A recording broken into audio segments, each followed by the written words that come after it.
ইংরেজিতে দুইটি ওয়ার্ড, একটা হচ্ছে বি ইউজ টু, একটা আছে ইউজ টু। এই বি ইউজ টু এবং ইউজ টু এরপর ভার্বের কোন ফর্ম হয় এটা আমরা আজকে দেখব। বি ইউজ টু বলতে আসলে কি বোঝায়? বি ইউজ টু বলতে আমরা বি ভার্বকে বুঝাবো। বি ভার্ব কোনগুলো হয়? এম, ইজ, আর, ওয়াজ এবং ওয়্যার, এই ভার্বগুলোকে বোঝায়। তাহলে বি ইউজ টু বলতে am use to, is use to, are used to, was use to, were use to.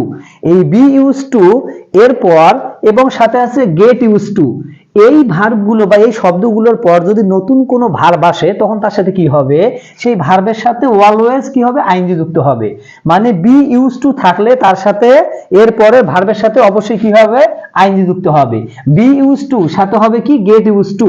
এই যে বি ইউজ টু এবং গেট ইউজ টু এরপর থাকলে ভার্বের সাথে সবসময় হবে কি? আইএনজি যোগ। মুখস্থ করে রাখতে হবে যে বি ইউজ টু মানে am use to, was use to, is use to, were use to, এগুলো থাকলে ভার্বের সাথে আইএনজি যুক্ত হবে।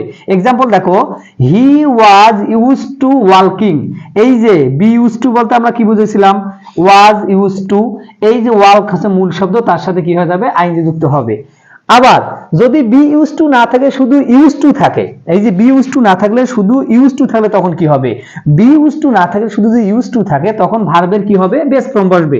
ইউজ টুর পর যদি শুধু একটা ভার্ব আসে তখন ভার্বের বেস ফর্ম হবে। উদাহরণ হিসেবে দেখো, হি ইউজ টু ওয়াক। এই দেখো, হি ইউজ টু ওয়াক, এখানে কিন্তু ওয়াকিং করা যাবে না, কারণ এখানে শুধু কি আছে? ইউজ টু আছে। বি ইউজ টুর পর অবশ্যই মুখস্থ রাখতে হবে, এক মার্ক কমন মুখস্থ রাখতে হবে। বি ইউজ টু থাকলে ভার্বের সাথে কি হয়ে যাবে?